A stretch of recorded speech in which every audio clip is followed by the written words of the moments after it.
Hola, ¿qué tal? ¿Cómo andan? ¿Qué dicen? Bienvenidas, bienvenidos a Desiguales por la televisión pública. Jornada de miércoles, si mal no calculo. Ojalá estén cerrando bien el día. Bueno, vamos a charlar en minutos con Agustín Rossi. Ya está en el estudio número 2 de la televisión pública.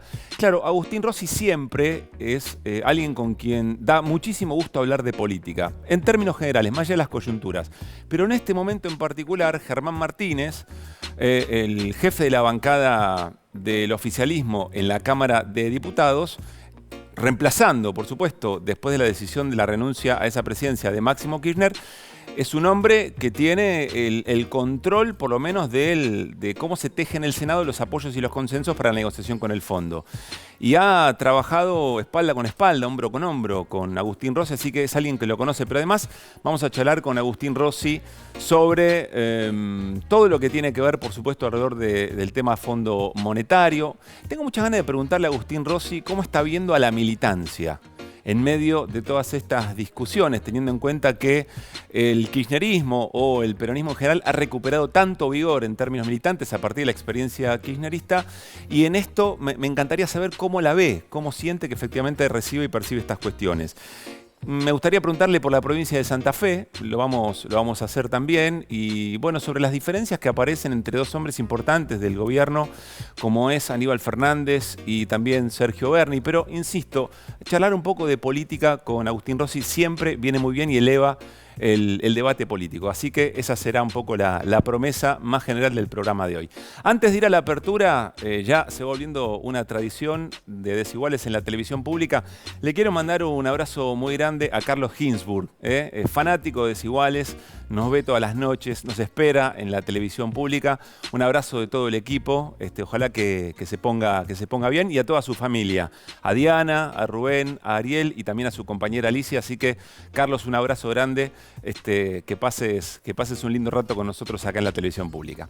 Bueno, muy bien, esto está practicado muchas veces en el programa de hoy con la producción.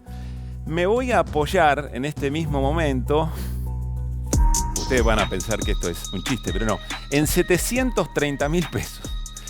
Me apoyo en 730.000 pesos y les voy a contar porque es una historia muy interesante que parte de una noticia, pero que en realidad abre la posibilidad de agendas un poco perdidas en la República Argentina. Y en tiempos de darle pelea a tanta desigualdad, y en tiempos de la necesidad y la decisión política del gobierno de recuperar salarios, esta historia es más que interesante. ¿Cuál es la historia? Bueno, los trabajadores y trabajadoras de la empresa de neumáticos Bridgestone recibieron la muy buena noticia, no porque la empresa sea caritativa, sino porque es una pelea de los y las trabajadoras, de un bono para este año de 730.000 pesos, en dos partes, un bono ahora en febrero, otro en mayo, dos bonos iguales. O sea, durante todo 2022 van a recibir el equivalente a 730.000 pesos, son más o menos 22 salarios mínimos. ¿A cuenta de qué? A cuenta de la participación de ganancias, de las ganancias de la empresa. Lo voy a decir otra vez, a cuenta de la participación de trabajadores y trabajadoras en las ganancias de la empresa. ¿Cómo conquistaron esto? Bueno, esta historia también es muy interesante. Lo conquistaron durante la crisis del 2001. El SUTNA, que es el sindicato de trabajadores y trabajadoras de la industria de los neumáticos, en medio de esa crisis devastadora, por donde se la mire, una crisis social y política, económica y filosófica también, en términos de reclamo de los derechos, lo que consiguieron, Pedro Guasiesco era el secretario general, lo que consiguieron fue, bueno, está bien, en este momento es un momento muy difícil para la clase trabajadora, pero nosotros vamos a firmar todas las condiciones que hoy se están discutiendo y que la empresa necesita para seguir adelante, en tanto y en cuanto también incorporemos en la negociación que cuando a la empresa le vaya bien y tenga más de determinado margen de utilidades, esas ganancias se reparten entre trabajadores y trabajadoras. Y efectivamente es lo que ocurre.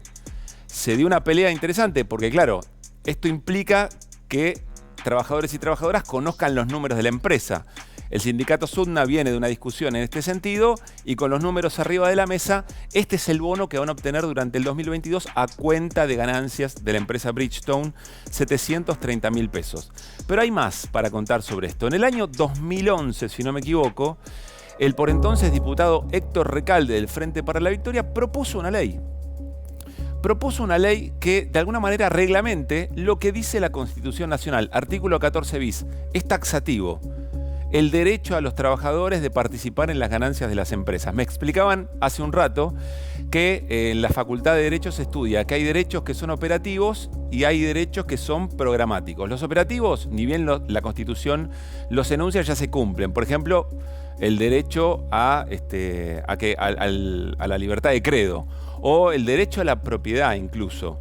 Es interesante porque los derechos liberales son de por sí, los derechos sociales hay que ir a buscar una reglamentación. Con lo cual, el legislador, la figura del legislador, está en mora con la Constitución. Debería haber una ley, el Ejecutivo y el Legislativo, debería reglamentar a través de una ley de qué manera se cumple con un mandato de la Constitución, que efectivamente dice que trabajadores y trabajadoras tienen derecho a participar de las ganancias de las empresas. Bueno, en el año 2011 esto se discutió, creo que eran para empresas de más de 300 laburantes y era el 6% de la ganancia libre de impuestos, etc. Siempre hay que discutir eso, digamos, a qué empresas y cuáles son los márgenes de la ganancia de cada empresa. Y algo que me decían que es muy interesante, dos cosas, y con esto cerramos. Primero, que hay algunos países donde esto ocurre, México, Francia y Brasil.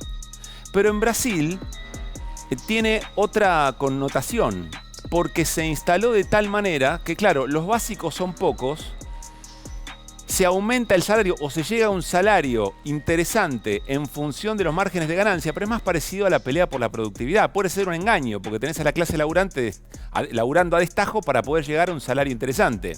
Acá no, acá lo que se discute es el básico, por supuesto, la reivindicación de siempre y eventualmente las ganancias de las empresas. O sea que depende, por supuesto, de cada discusión en cada país.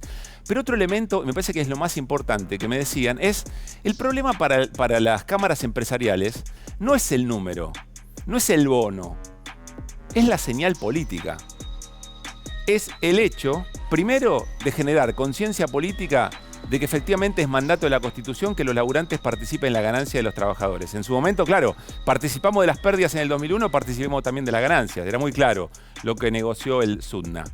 Y el otro elemento es que le tiene que dar acceso a los laburantes a los números de las empresas. Y esto es un dato político de muchísima relevancia en la lucha de clases, perdonen el anacronismo, o en la puja histórica entre capital y trabajo. Y esta señal es la que efectivamente no se pretende avanzar. En términos de señales políticas tuvimos un ejemplo hace muy poco, el aporte solidario a las grandes empresas. No era el número, es un número ínfimo, nadie deja de ser millonario por el aporte solidario. Es la señal política y eso se discute. Entonces pensemos, y este es el sentido quizá de la apertura de hoy de Desiguales, cuántas agendas interesantes hay dando vuelta por ahí y nosotros estamos siempre en la disputa sobre qué discutimos. Por algo que se planteó ahora en la Ciudad de Buenos Aires, ¿discutimos que se prohíban las protestas sociales, que se prohíban las movilizaciones? ¿O discutimos cómo se puede hacer realidad lo que el Sindicato de Trabajadores y Trabajadoras del Neumático hoy nos muestran? La participación de los y las trabajadoras en las ganancias de las empresas. Así termina la apertura de hoy. Esto también está bien ensayado. Vuelve libre de humo, Desiguales. Y arrancamos, insisto, en un segundito nada más, ya con la charla con Agustín Rossi, que está en el estudio. ¿Cómo andan, compañeras? ¿Qué dicen? ¿Cómo va? Buenas noches. Con ganas de cambiar de rubro.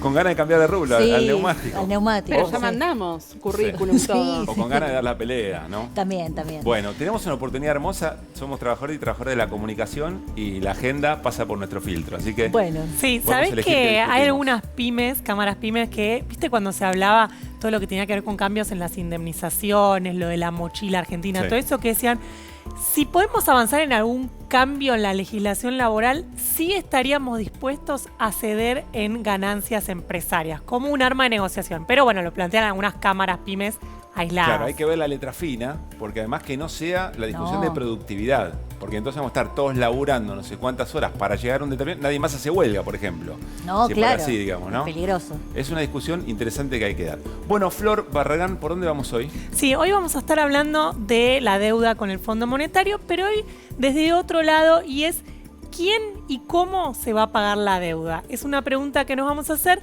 no a raíz de una pregunta que me surge a mí, sino que le surge al Congreso de la Nación a través de una comisión bicameral de deuda externa que se conformó hace unos años y que va a investigar quiénes compraron dólares en el periodo 2015-2019, Sí.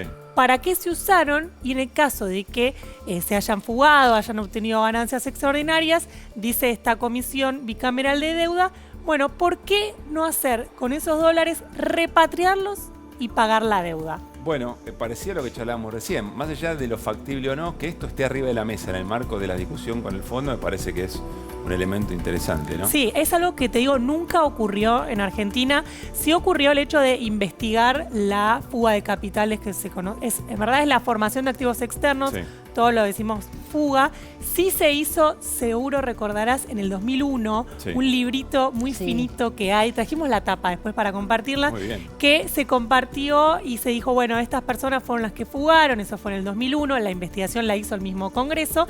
Hasta ahí se llegó, pero nunca más se avanzó en, bueno, ¿y qué se hace con Claro. eso? ¿Qué mecanismos podés encontrar para el que fugó que tenga alguna consecuencia, que es lo que está planteando ahora una parte Sobre del todo Congreso? porque hay un reconocimiento muy amplio de que esa plata, la plata de la deuda del fondo, se utilizó para solventar esa fuga, digamos, ¿no? Hablando del Fondo Monetario, ya voy con Luciana y con Jimena para presentar sus temas. Hoy tuiteó algo Cristalina Georgieva. Vamos a compartir ese tuit.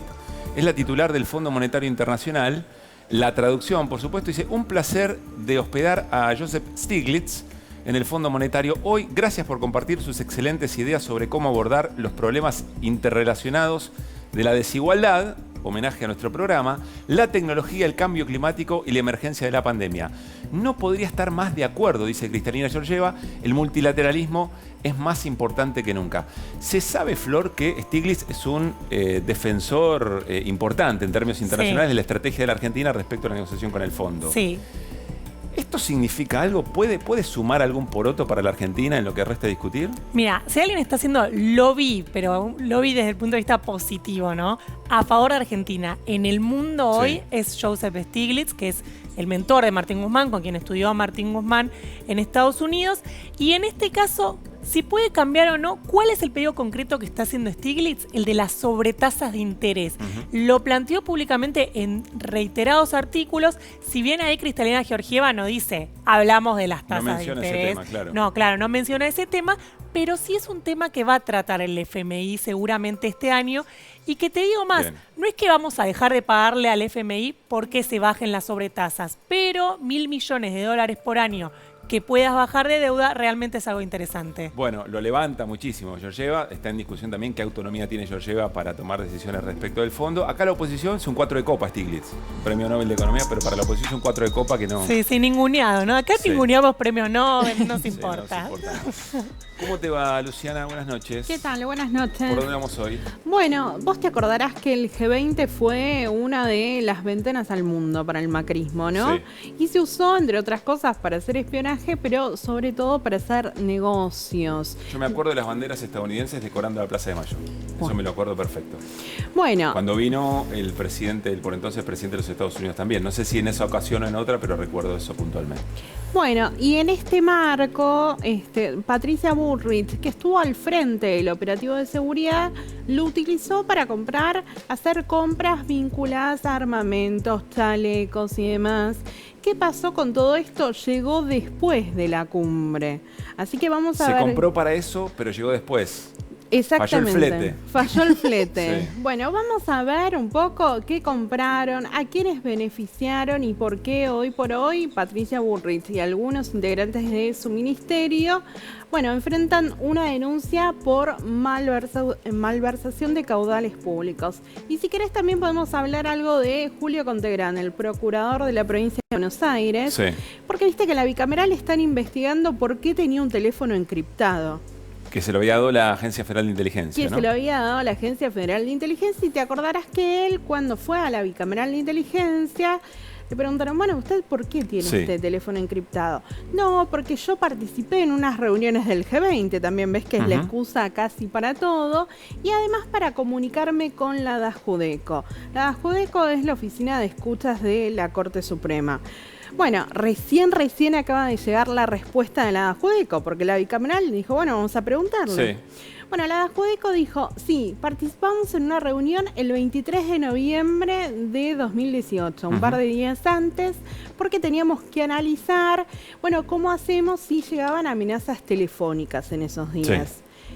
Pero a la segunda parte, que era, bueno, ¿usted mantenía algún tipo de vínculo con la Procuración bonaerense como para que hablaran por teléfonos encriptados? No, ningún vínculo. Bueno, no es por ahí entonces, va a tener que buscar otra explicación. Va a tener que buscar otra.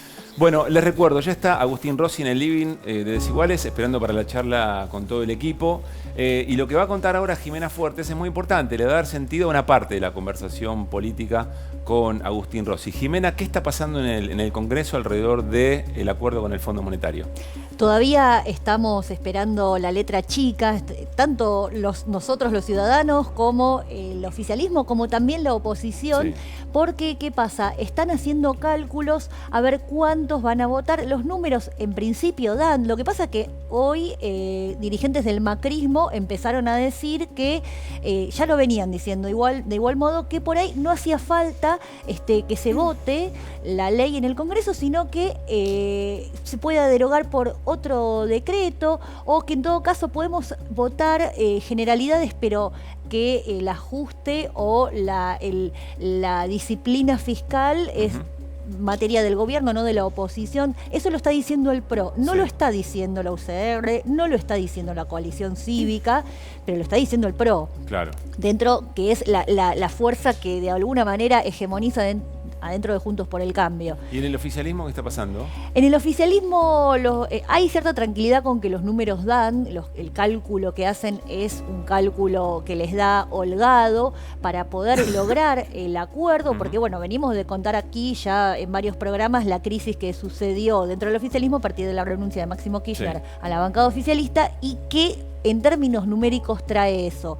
En la nota de Flor, Itaí Hackman... Hoy la historia política del día la tuvo como protagonista nuestra compañera Flor Barragán en ámbito financiero, en una entrevista con Itaí Hackman, el diputado. Bueno, pero ¿qué dijo? Tenemos una placa ahí para compartir lo que dijo Itaí Hackman, ¿no? Enseguida la vamos a ver. Es importante eso, porque más allá de lo que diga, o sea, en términos numéricos, o sea, en términos de... viste que la semana pasada criticábamos el poroteo. A ver, leo la placa y seguimos. La oposición lo va a votar no para hacerle un favor al gobierno, sino como gesto al fondo. En el frente de todos va a haber unos 30 que nos vamos a abstener, dijo Itaí Hackman.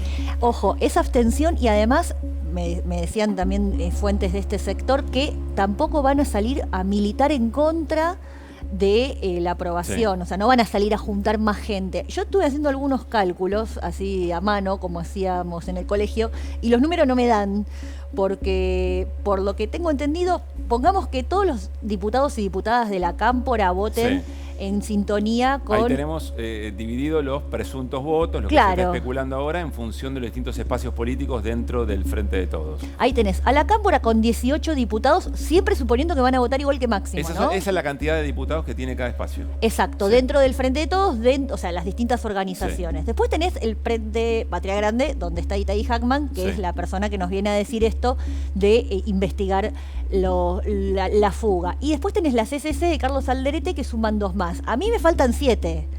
Para contar los 30 que menciona Itaí Hackman. Sí. Bueno. No, por ejemplo, lo hemos visto a Moró, a los dos Moró, padre e hija. Sí.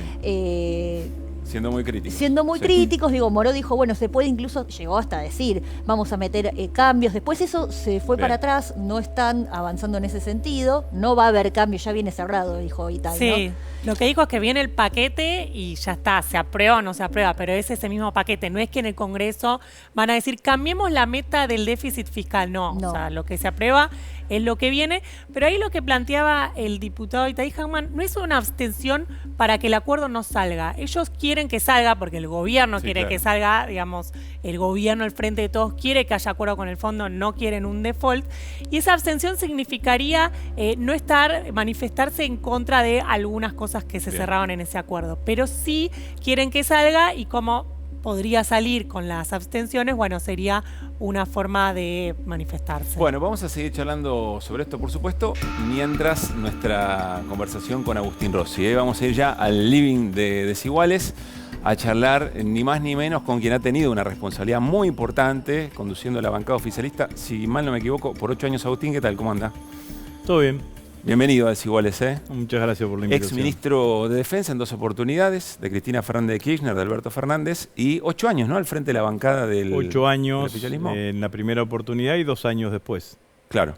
8 años siendo presidente del bloque oficialista y 2 años entre el 2017 y 2019 siendo presidente del bloque opositor. Claro, efectivamente. Del Frente para en ese momento Frente para la Victoria. Agustín, ahora vamos a charlar de todo esto, de la coyuntura más inmediata. También voy a preguntar si efectivamente vuelve a cumplir alguna función al gabinete nacional.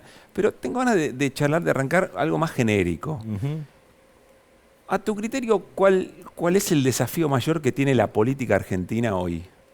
Y acá tratando de entender a la política como el sistema político completo, digamos, ¿no? Con sus distintas expresiones. ¿Cuál es el desafío más urgente y más importante que tiene la política, el sistema político hoy en la Argentina? Bueno, cualquiera que vea los datos de pobreza o de indigencia sabe que el desafío más importante es eso. A todos nos lacera, digamos, ¿no? Y me parece que el camino y el desafío que tiene el sistema político argentino es mejorar esos indicadores sociales que tan dolorosos son para el conjunto de los argentinos. Claro, a nadie va a decir que no quiere resolver la pobreza, ni controlar la inflación, ni mitigar el desempleo.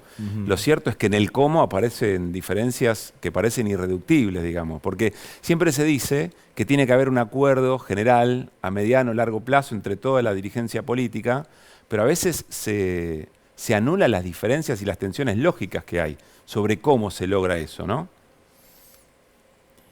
El sistema político argentino tiene hoy una conformación distinta a lo que habitualmente ha tenido, digamos, ¿no? Hoy el peso de los partidos en términos individuales que hegemonizan una de las dos posiciones clásicas de la política, oficialismo u oposición, sí, ha cambiado o se ha reducido, y lo que hegemonizan esas posiciones clásicas son coaliciones, ¿no?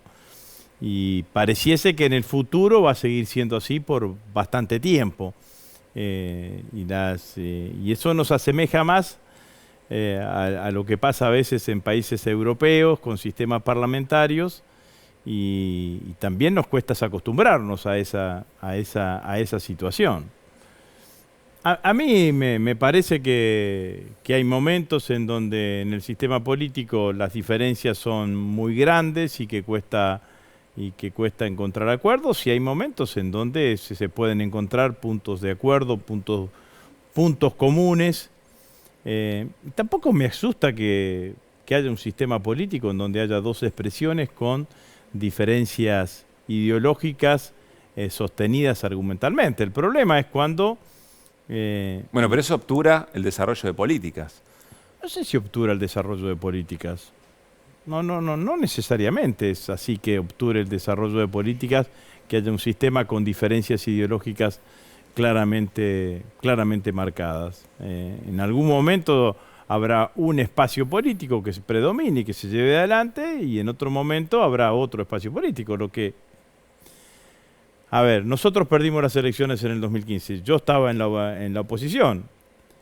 ¿Qué quiso hacer el macrismo con el kirchnerismo? No quiso ganarle ideológicamente, quiso eliminarlo. Nos ponían en el borde del sistema político. Acordate lo que decía Macri. Decía, bueno, hay una oposición responsable, hay una oposición razonable. Casi ponían al kirchnerismo como la fuerza política antisistema. Sí, fuera del sistema. Fuera del sistema, digamos, ¿no? Bueno, eso tuvo un correlato de acción política, que es todo esto que vemos, que claro, es el espionaje ilegal, la persecución política /judicial de Cristina y de los principales dirigentes del kirchnerismo. Me parece que eso es lo que no debería suceder nunca más. Nunca más debería suceder que alguien, porque maneje transitoriamente el Estado, persiga judicialmente, políticamente, con herramientas como el espionaje ilegal a otra fuerza política. Ahora, si hay una fuerza política de derecha en la Argentina, que los argentinos la votan y que expresa un programa distinto al que expreso yo, bueno, yo trataré de expresar ese programa mejor, o me prepararé mejor. Me parece que en el marco en el marco claramente de la democracia. Ahora, si vos decís, bueno, ¿qué pasó desde el 83 hasta la fecha? Hay acuerdos básicos. Digamos, la ley de defensa, la ley de seguridad interior, la ley de inteligencia, cuando se rompe esto de la inteligencia ilegal y de la utilización del aparato de inteligencia para perseguir a dirigentes políticos opositores, estás rompiendo uno de los acuerdos básicos que tiene el sistema democrático, argentino. Ahora, después hubo otras cosas que inclusive la derecha no pudo volver atrás y que hay un acuerdo implícito. Hicieron una cantidad de cosas. Ahora, reprivatizar el sistema de jubilaciones y pensiones no lo pudieron hacer. Y podrían haber tenido mayoría, como tuvieron mayoría para pagarle pero voy el puntualmente. 100%. Hay un montón de nunca más que se han consolidado. Bueno, la asignación universal por hijo no la pudieron tirar para atrás. Como tampoco pudieron tirar Pero para lo que atrás está el claro aguinaldo. es que eso no termina de resolver estructuralmente de qué manera se puede reducir la cantidad de personas en situación de pobreza que hay en la Argentina. Bueno, pero y que hay que tomar algunas esa decisiones. es otra Cierro discusión. con la idea, Agustín. Sí. Y que hay que tomar decisiones estructurales que, bueno, que en función de esa paridad que vos bien mencionabas y que se repite además en toda la región, no es un problema solamente de la Argentina, es como si se le demandara a la política decisiones más audaces, siempre dentro del juego democrático, por supuesto, más audaces para poder romper ese empate hegemónico, se diría en otro momento, y no andar pendulando como siempre y no poder desarrollar efectivamente políticas que resuelvan eso. Esa es la encrucijada que se ve de afuera en un mediano plazo. Sí, es más complejo. Bueno, desiguales estamos para la complejidad. Me parece que sí, digamos, ¿no? Puede haber en la Argentina un empate hegemónico, puede haber que ese empate hegemónico en determinados momentos funcione como un clinch en el boxeo, pero también es cierto que la Argentina tiene una deuda pendiente que es no un programa de crecimiento, sino un programa de desarrollo, y ahí te aparecen una cantidad de discusiones, porque no hay posibilidad de desarrollo en la Argentina si no tenés un sector exportador fuerte que te genere tipos de cambio fuerte, te genere una sobreabundancia en el mercado. Y tenés que discutir márgenes de ganancia a partir de las retenciones, por ejemplo, y ahí se traba todo. No, bueno, pero también nosotros como espacio político tenemos que discutir qué relación tenemos con el sector agropecuario, porque eso es parte del empate hegemónico. Claro. Digamos, ¿no? Porque si vos te cerrás los ojos y decís, bueno, ¿qué es el sector agropecuario hoy en la Argentina? Es un sector que te genera divisas, te genera pesos, porque pagan impuestos, y te genera puestos de trabajo. Cuando se daba la discusión de la carne, yo digo, en la provincia de Santa Fe hay 9.800 trabajadores que dependen de la industria frigorífica. ¿Cuántos trabajadores tiene General Motors? ¿2.000? ¿2.500? Entonces tenés 10 o 5 General Motors dependiendo de la industria frigorífica. Sí. Y tenés otros 10.000 casi que dependen de la cría y del engorde. Entonces tenés que tener un debate alrededor de ese nosotros. Destrabar por sector. No, lo que yo digo es que nosotros lo que tenemos que tener alrededor del sector agropecuario es una mirada que no sea la mirada que refleje los intereses corporativos del sector, pero sí una mirada que te permite interlocutar. Bien. Porque si no, yo lo digo esto, estoy hablando como dirigente de la Pampa Húmeda, digamos, ¿no? Y como alguien que todos saben que en el debate de la 125 me lo puse la mochila al hombro y salí a defender las posiciones del gobierno. Ahora, cuando vos mirás el peronismo en el país, decís, el peronismo de la Patagonia en general defiende el sector petrolero o el sector pesquero cuando tiene que defenderlo. El peronismo cuyano defiende el sector vitivinícola y en el caso de San Juan defiende la minería. Andá a tocarles a los salteños el fondo del tabaco o andá a tocarles a los misioneros. Entonces, en general, el peronismo es un partido, es un movimiento que no tiene conflicto con los sectores productivos.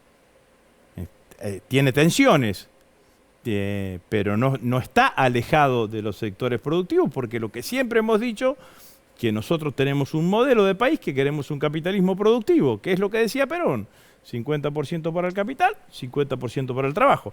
Vino el capitalismo financiero y esa ecuación la derrumbó, la destrozó, y eso con lo cual es lo que estamos peleando. Pero el peronismo de la Pampa Húmeda, si aparece siempre enfrentado a todo lo que son las economías regionales, Claro. bueno, se resulta muy difícil, y eso hay que articularlo, y significa articularlo, significa dialogar, significa también transmitir una posición, pero me parece que nosotros sobre determinados temas también tenemos que generar un debate. Bien. como para tratar de ir avanzando, digamos, ¿no? Si no, hay que ver los resultados electorales. Yo miro los resultados electorales y digo, acá había tal piquete en la 125, acá había tal piquete, acá había tal piquete. Entonces, los lugares más complicados que tuvimos en ese debate son los lugares en donde mayores diferencias electorales en contra terminamos teniendo. Agustín, vos en ese momento, quiero venir ahora sí a la coyuntura y a charlar un poco sobre lo que está pasando en el Congreso alrededor del tema del fondo. En ese momento vos discutiste las leyes importantes y tenías una posición muy, pero muy firme, digamos, ¿no? ¿Qué pasa cuando tenés algunas diferencias, no solamente en la presidencia del bloque, sino hacia adentro?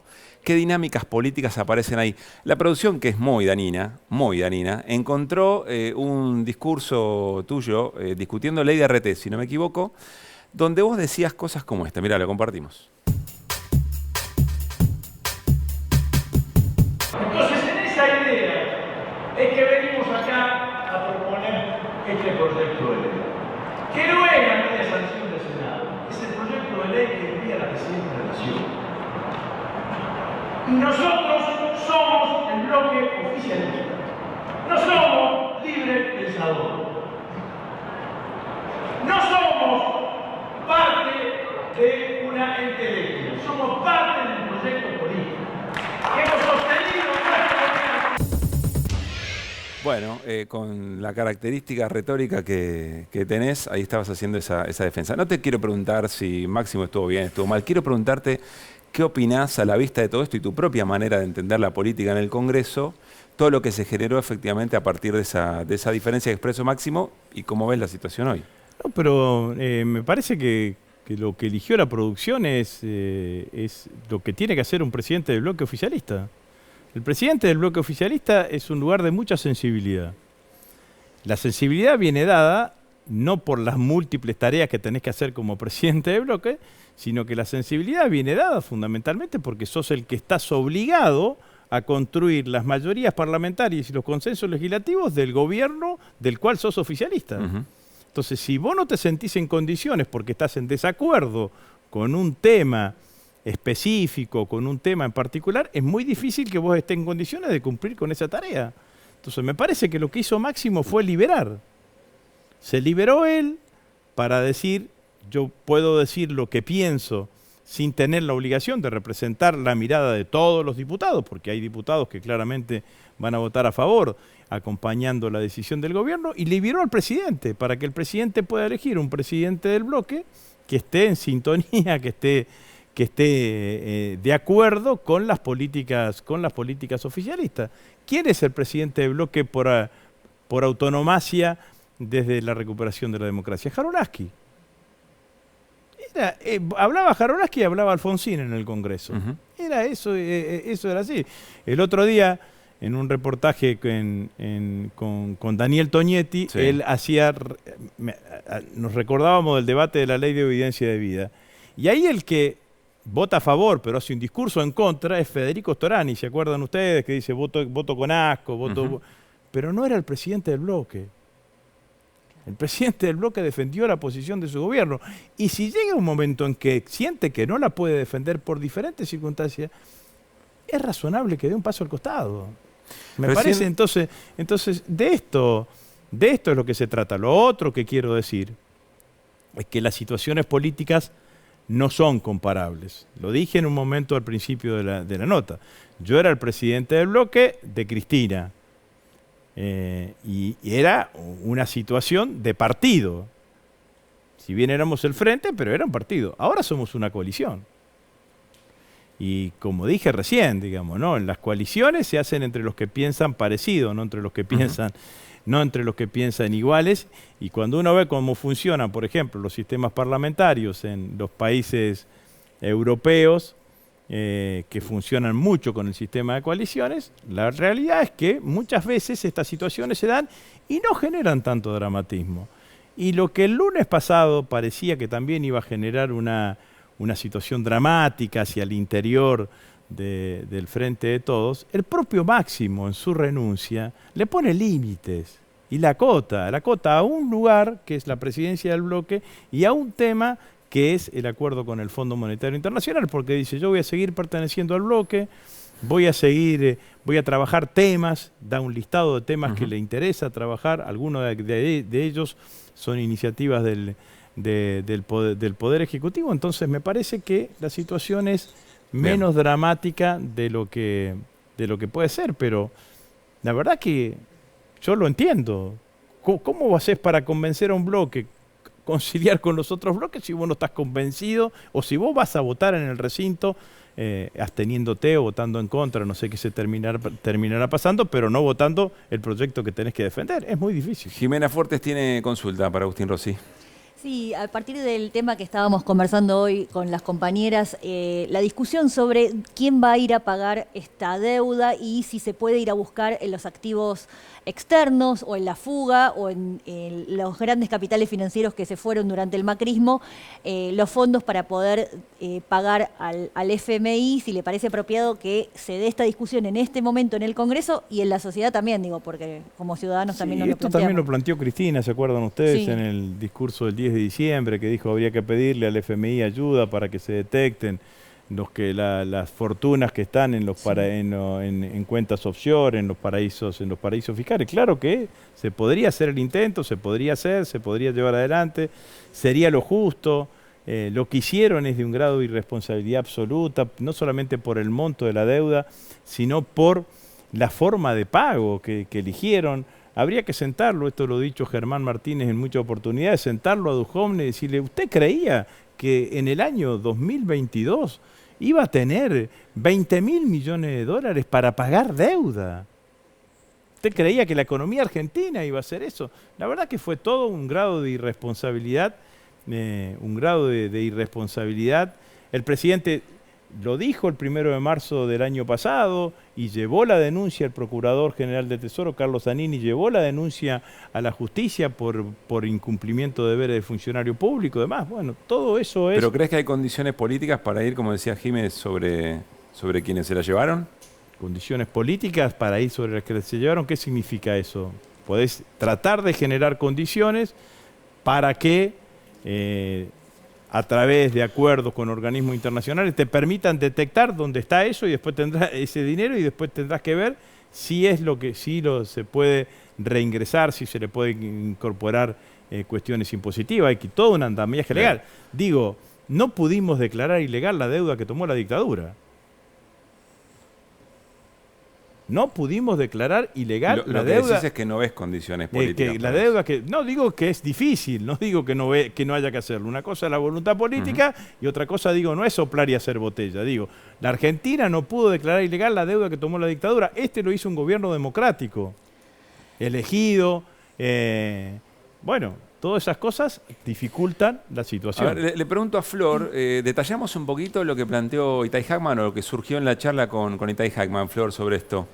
Así es, sí. Podemos ir adelantando en qué se va a concentrar esta comisión bicameral que hay hoy en el Congreso de la deuda externa, que se va a poner, le dieron luz verde, digamos, el Poder Ejecutivo, al presidente Alberto Fernández y su vice Cristina Kirchner, para que investigue la fuga de capitales. ¿Y qué es lo que va a hacer concretamente esta comisión, que se conformó hace unos años, pero ahora lo va a hacer precisamente? Es pedirle información al Banco Central de lo que vamos a compartir en la siguiente placa. ¿Qué pasó con el endeudamiento y fuga de capitales? Esto es un dato público, un informe que hizo el Banco Central. La deuda en esos 4 años fue de 100.000 millones de dólares y la formación de activos externos, lo que se conoce como fuga de capitales, fue de 86.000 millones de dólares. Ahora, ¿qué es lo que quiere investigar el Congreso? Primero, que van a tener acceso a información más detallada que esto, no solo esto que es público y te metes al Banco Central y lo ves, sino quiénes fueron los que hicieron esta fuga de capitales.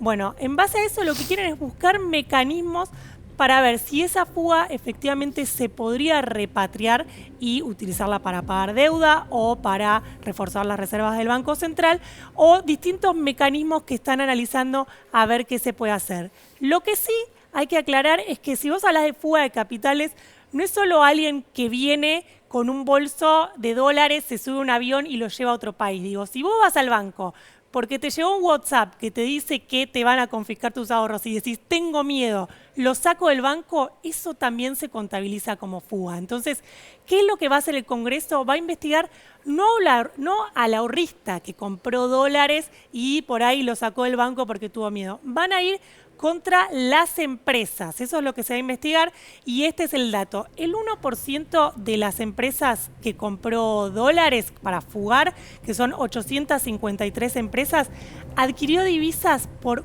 41.124 millones de dólares en concepto de fuga. La persona jurídica que más dólares compró, es decir, la empresa que más dólares compró, lo hizo por 1.200 millones de dólares. Es decir, estas son las personas a las que se va a investigar a ver qué pasó con este dinero.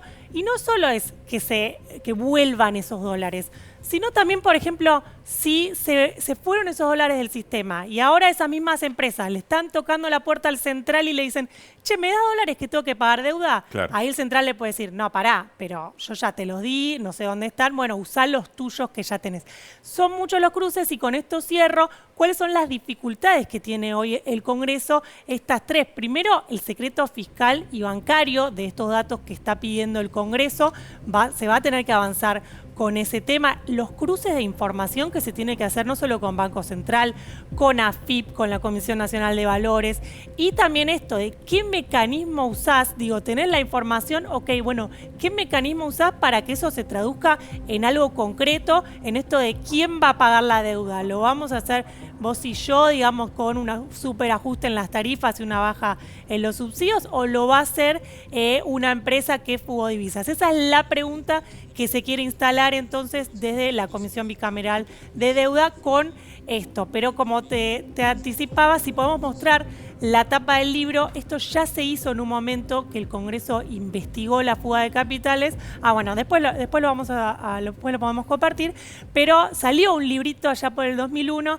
Hasta ahora se llegó hasta ahí, hasta publicar quiénes fugaron, pero nunca se hizo nada con eso. Gracias, Flor. Más allá de que se pueda o no, lo interesante es que estas cosas estén en agenda y sean parte, ¿no? de la discusión. Es importante que además de todos los datos que decía Flor, ver también la ventana de tiempo. Porque yo estoy convencido que una ventana de tiempo muy importante en cuanto a la cantidad de dólares que se fugaron fue entre las PASO y las generales. Macri pone el cepo inmediatamente después de las generales. Y estaba claro que todo eso no lo hizo antes para no enemistarse con un electorado que le podría resultar simpático comprar dólares sin ningún tipo de control. Pero la verdad es que el que pone el cepo que tiene hoy la Argentina es Macri, digamos, pero lógicamente lo pone después de haber perdido, las elecciones, digamos, ¿no? Me parece que está bueno que eso esté en la agenda y me parece que hay una cantidad de temas que estén buenos en la agenda y como el tema de los subsidios, las tarifas. Hoy está discutiendo el gobierno nacional con el gobierno de la Ciudad de Buenos Aires los subsidios al transporte. Sí. Es injusto que en la Ciudad de Buenos Aires se pague 18 mangos y en la Ciudad de Rosario se pague 60 mangos el boleto urbano de pasajeros. Eso sí, es injusto porque hay una desigualdad en la distribución. No hay una desigualdad, es que el sistema de transporte urbano de pasajeros de la Ciudad Autónoma de Buenos Aires se hace cargo del gobierno nacional y el subsidio lo pago yo también con mis impuestos, que no vivo en la Ciudad Autónoma de Buenos Aires. La Reta va a decir es otra avanzada del gobierno contra los recursos de la ciudad. No puede decirlo, pero lo mismo pasa también con los subsidios de electricidad. En la provincia de Santa Fe, el año pasado, la empresa provincial de energía aumentó el 35% de la electricidad, porque la electricidad tiene tres componentes: la generación, el transporte y la distribución. Cuando las empresas le compran a Camesa, todas compran al mismo precio subsidiado por el Estado Nacional. Pero el transporte y la generación depende de las empresas. Acá de Edenor y de Sur, en la provincia de Santa Fe, de la EPE, en la provincia de Córdoba, de la EPEC. Entonces, el Estado Nacional, con la plata de todos los argentinos, también subsidia el transporte y la distribución de norte y de sur, y beneficia a un grupo, a los argentinos que viven en el AMBA, pero es con el impuesto de todos. Entonces también hay que discutir sobre una federalización en serio y que no sea solamente discursiva. ¿Por qué la EPE, en mi provincia, aumenta? Porque el gobierno de la provincia no tiene capacidad de subsidiar. Ahora, acá no subsidia ni el gobierno de la provincia de Buenos Aires ni el gobierno de la Ciudad Autónoma de Buenos Aires. El gobierno subsidia el Estado Nacional con la plata de todos los argentinos. Entonces, todos estos temas está bueno que estén en agenda. Que estén en agenda y que se discutan sin anteojeras.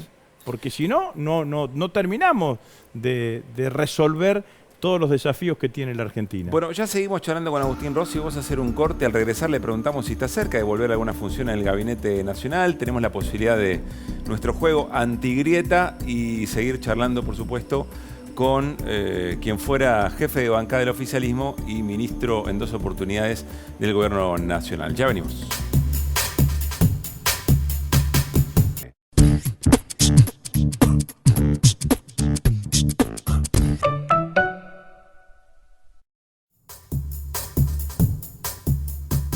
Muy bien, seguimos disfrutando de la charla con Agustín Rossi y nos vamos a meter en nuestro segmento preferido de la producción, que es el momento Antigrieta. Te lo explico muy rápido, Agustín. Van a aparecer acá en el tótem algunas imágenes. Vos tenés que hacer un esfuerzo para dejarnos una sentencia positiva. Una sentencia positiva de las personalidades que vos vas a ver a continuación. Puede venir cualquier cosa, ¿eh? A ver, primera imagen, primer personaje. Omar Perotti, gobernador de la provincia de Santa Fe. Para quienes recién se enganchan en la política argentina, tuviste una discusión muy profunda en el marco de las elecciones y de principio político, digamos, ¿no? Me cuesta. El tiempo que le llevo, ¿no? 2 políticas públicas que rescato de su gestión. Sí. Billetera Santa Fe y boleto educativo gratuito. En ese tono y así de seco. Sí, lo que me surge naturalmente es una gran decepción. Bien. Bueno, pero me dijeron que sea positivo. Sí, está muy bien. ¿Santa Fe ya está? ¿O tu ambición de pelear la provincia sigue? No, soy santafesino. El origen de nuestra fuerza política es de Santa Fe, digamos, ¿no? Tenemos una fuerza política muy desarrollada en Santa Fe, con dirigentes importantes. Bueno, además de Germán, que ahora preside el bloque, Leandro Busato, que es el presidente del bloque de diputados provinciales, Roberto Zuckerman, que fue candidato a intendente, estuvo muy cerca de ganar las elecciones hace 2 años atrás, y fue ministro de gobierno de Perotti. No, seguramente vamos a seguir participando de la vida política. Seguramente no, vamos a seguir participando de la vida política de Santa Fe, digamos. ¿No? Seguramente yo también no seré candidato en las próximas elecciones, pero nuestra fuerza va a tener candidatos. Siguiente personaje para Agustín Rossi en este juego Antigrieta, Carolina Lozada. Bueno, una de las expresiones de la antipolítica, digamos, ¿no? Era positivo. Era positivo. Tengo que repasar la regla del juego. Eso es lo más positivo que encontraste. No. Bien. Yo creo que es más inteligente de lo que se cree, de lo que cree el común de la gente. Muy bien. Bueno. Es positiva. Sí, positiva. Muy bien. Siguiente personaje. Juan Román Riquelme. También para los recién llegados a la vida política y personal de Agustín Rossi, muy fanático de River. Para mí está cantado lo que hay que decir. Desde tu posición está cantado lo que hay que decir. Pero independientemente de todo, es un grandísimo jugador de fútbol. Bien. Que lo haya corrido Macri y Boca, también puede ser. Eso lo que me... Ese partido de la selección contra Brasil que hizo 2 goles, imborrable. Gritaste como loco. Sí. Bueno, hay un abrazo muy lindo de Riquelme a Aymar. Bueno, eran muy amigos, ¿no? Sí, muy amigos. Eran muy amigos en las selecciones juveniles de Peckerman. Muy bien. Y Riquelme jugaba en cancha clásico y Aymar de 9,5, digamos. Claro. Bueno, último personaje para Agustín Rossi, Miguel Ángel Pichetto, que durante muchos años eran jefe de bancada, tanto en diputados como en senadores. Han articulado muchísimas veces estrategia política, me imagino, en el Congreso. Sí, le tengo estima, Miguel, independientemente de lo que hizo. Eso no va como tengo una característica. Fue un gran presidente de bloque. fue un gran presidente. ¿Y qué le pasó a Pichetto? No lo sé. ¿No pudiste hablar? ¿Nunca hablaste con él? Después de lo que hizo, no, nunca hablé con él, pero cuando yo llegué, él ya era presidente del bloque. Después de lo que hizo es pasarse al macrismo. Al ser vicepresidente, candidato a vicepresidente de Macri, digamos, ¿no? Él ya era presidente del bloque y la verdad que muchas veces recuerden ustedes, en el 2005 yo venía a ser concejal de Rosario, no me conocía a nadie, y Néstor me pone de presidente del bloque y muchas veces lo miraba a él, digamos, ¿no? Creo que además tiene un discurso que es apoteótico, digamos, ¿no? Que es el discurso en donde de la 125, en donde el voto no positivo. Cuando él le dice a Cobos, lo que tiene que hacer, háganlo. Hagan lo que tenga que hacer. Lo que tenga que hacer, háganlo rápido. Y cuando recorre a todos, había varios exgobernadores, le dice, ustedes fueron gobernadores, saben lo que es la responsabilidad institucional. Le tengo afecto, digamos, independientemente de todo, y fue sin duda un muy buen presidente de bloque. Recién decías, ya vamos a Luciana Bertoia, pero recién decías que vos llegaste casi sin ser conocido en Santa Fe, fuiste presidente de bloque. Una historia más parecida a Germán Martínez, digamos, ¿no? Que muchos no tenían. Sí, como yo le digo a él, la diferencia es que vos conocés dónde quedan las oficinas. Yo no sabía ni dónde estaban las oficinas de la presidencia del bloque. No conocía el recinto de la Cámara de Diputados. Ya era presidente del bloque cuando ingresé al recinto. ¿Vos fuiste al recinto y como presidente del bloque? Y yo fui al recinto. Esto es el Congreso, dijiste. Y era el Consejo Municipal de Rosario, que hacía esas 257 bancas, era mucho. Bueno, Luciana Bertoia, ¿nos contás un poquito la historia de Patricia Bullrich y la compra de armamento? Seguro a Agustín Rossi le va a interesar y algo nos deja como mensaje final. Bueno, sí, efectivamente. Ayer la Oficina Anticorrupción que lidera Félix Kraus presentó una denuncia penal contra Patricia Bullrich. ¿Por qué motivo? Por las compras que se hicieron con ocasión de la cumbre del G20. Esto, no sé si recordarán, fue entre el 30 de noviembre y el 1 de diciembre de 2018. Bueno, ¿qué fue lo que compraron? Bueno, 4 ambulancias, 2 de alta complejidad, 2 de baja complejidad 15 por palos. 15 millones de pesos. Sí. 20 furgones por $1.700.000.